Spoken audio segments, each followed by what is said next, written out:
नमस्कार दोस्तों, आज हम लोग बात करेंगे युवाओं के बारे में। युवा का बात इसलिए किया जा रहा है क्योंकि 2024 में जो प्रधानमंत्री मोदी जी का युवा सपोर्ट था, आज 2026 में वो सपोर्ट खिसकता नजर आ रहा है। प्रधानमंत्री मोदी जी के लिए अलग चुनौती है, बीजेपी के लिए अलग चुनौती है और युवाओं का डिमांड जो है वो है सिस्टम बदलना। महंगाई अलग फैक्टर है, बेरोजगारी अलग फैक्टर है, विकास अलग फैक्टर है। आज हम लोग इसी पर बात करेंगे कि प्रधानमंत्री मोदी जी का जो 2014 में जो वोट बैंक था, जो लोकप्रियता था, क्या 2026 में खिसक गया है, कम हो गया है और कम होते जा रहा है? इसी पर आज हम लोग बात करेंगे। आपको पता होगा कि अभी पिछले महीना ही जेएनजी के प्रदर्शन की वजह से धर्मेंद्र प्रधान जो शिक्षा मंत्री हैं भारत सरकार के थे, वो इस्तीफा दे दिए हैं।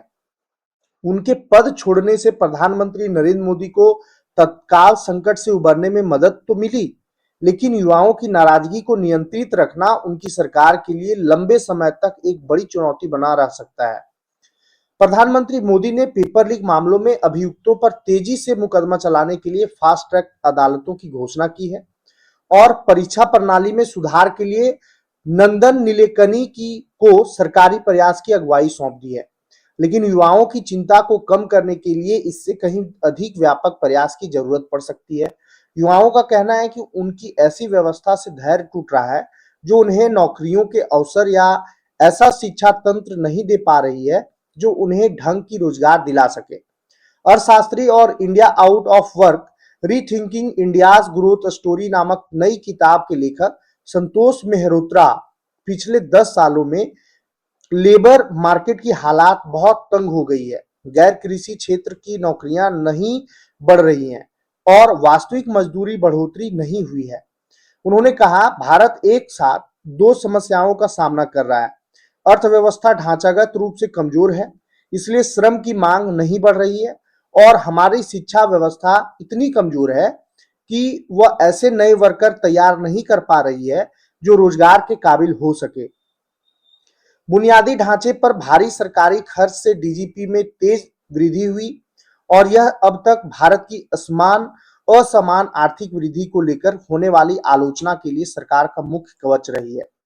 एक्सपर्ट्स का मानना है कि पिछले महीने की उथल-पुथल शिक्षा संकट और बढ़ती युवा बेरोजगारी का स्पष्ट संकेत है और सरकार के सामने बड़ी चुनौती पेश कर सकती है।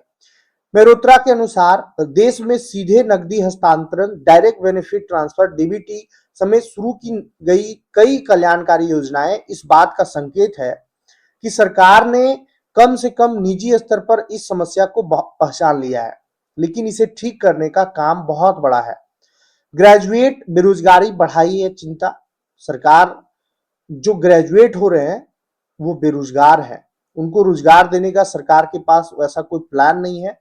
ये सरकार के लिए बड़ी चिंता है।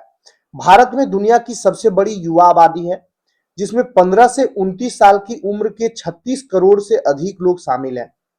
पिछले 2 दशकों में शिक्षित होने वालों की संख्या काफी बढ़ी है और निजी कॉलेजों और व्यावसायिक प्रशिक्षण संस्थानों की संख्या में भी तेजी से बढ़ोतरी हुई है। हालांकि अजीम प्रेमजी यूनिवर्सिटी की state of working India 2026 report के अनुसार शिक्षा से रोजगार की ओर पड़ाव एक बड़ी चुनौती बनी हुई है, खासकर ग्रेजुएट के लिए। युवाओं में बेरोजगारी की दर अधिक उम्र के लोगों की तुलना में लगभग 4 गुना अधिक है और दुनिया के औसत से अधिक, काफी अधिक है।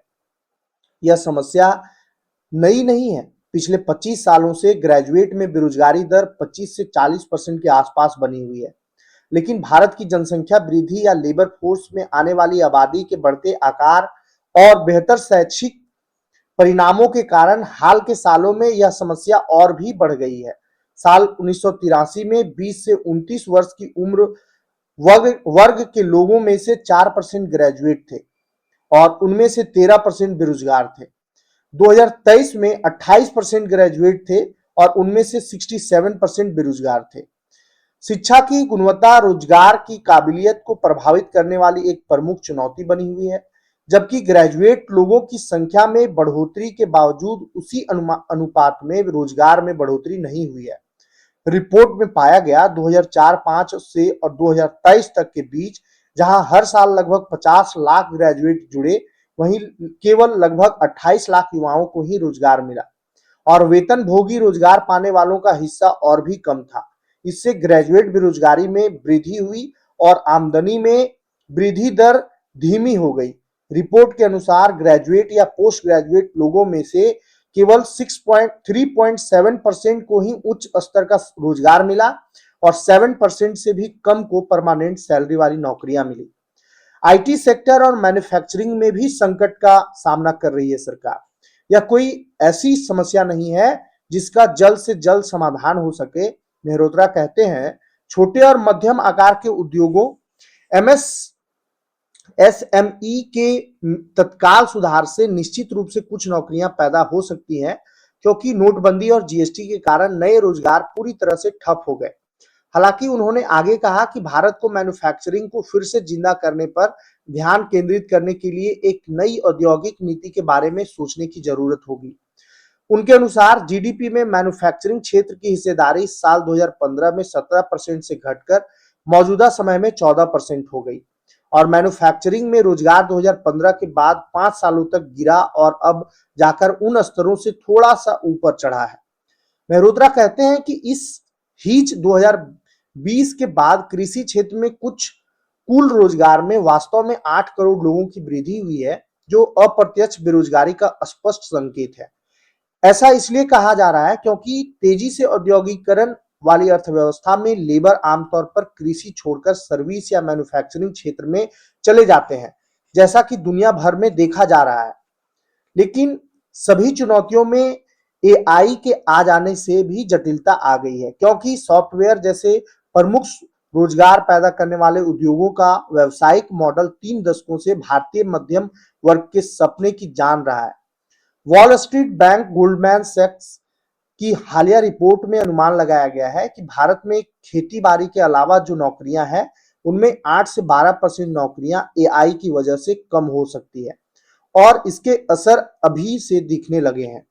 भारत की सबसे प्रमुख स्टाफिंग एजेंसियों में से एक टीम लीज डिजिटल की सीईओ नीति शर्मा के अनुसार हाल के महीनों में आईटी क्षेत्र में नई नौकरियां की रफ्तार 10% से कम हो रही है। टेम्परेरी ठेका प्रथा बढ़ी है, सैलरी सालों से स्थिर बनी हुई है और नॉलेज आधारित नौकरियां, जिन्हें भारतीय ग्रेजुएट 2 दशक पहले आसान मानते थे, अब इतनी बड़ी संख्या में उपलब्ध नहीं है। डिग्री की जगह हुनर बना मानदंड। हाल ही में चेन्नई में देश की सबसे बड़ी सॉफ्टवेयर कंपनियों में से एक एचसीएल टेक्नोलॉजीज के एक कार्यक्रम में सैकड़ों कर्मचारियों ने एक साथ वी वांट अ हाइक, हमें वेतन बढ़ोतरी चाहिए, के नारे लगाए। यह इस बात का संकेत है कि जो सेक्टर कभी बेहतर जीवन का सुनहरा मौका माना जाता था, वहां अभी निराशा है। शर्मा जी कहते हैं कि युवा ग्रेजुएट को अपने सोचने का तरीका नई वास्तविकता के अनुसार बदलना होगा, ताकि सफेद पोस्ट नॉलेज आधारित नौकरियां कम हो रही हैं और शिक्षा संस्थानों को केवल नॉलेज आधारित शिक्षा देने के बजाय व्यवसायिक हुनर देने की दिशा में बदलाव करना होगा, क्योंकि भर्ती अब केवल डिग्री के आधार पर नहीं बल्कि वास्तविक हुनर के आधार पर हो रही है। इसका सीधा मतलब है कि ग्रेजुएट डिग्री रखने वाले युवा भारतीयों को भी प्लम्बर, बिजली मिस्त्री और मैकेनिक जैसे काम करने की वास्तविकता स्वीकार करनी पड़ सकती है और यह जरूरी नहीं कि उन्हें वातानुकूलित दफ्तरों में आरामदायक करियर मिले। इसका मतलब यह भी हुआ कि जैसा कि प्रमुख बाजार निवेशक देवीना मेहरा ने एक्स पर लिखा, हम ऐसी पीढ़ी की बात कर रहे हैं जो अब अपने माता पिता से बेहतर जीवन स्तर को स्वाभाविक मानकर नहीं चल सकती।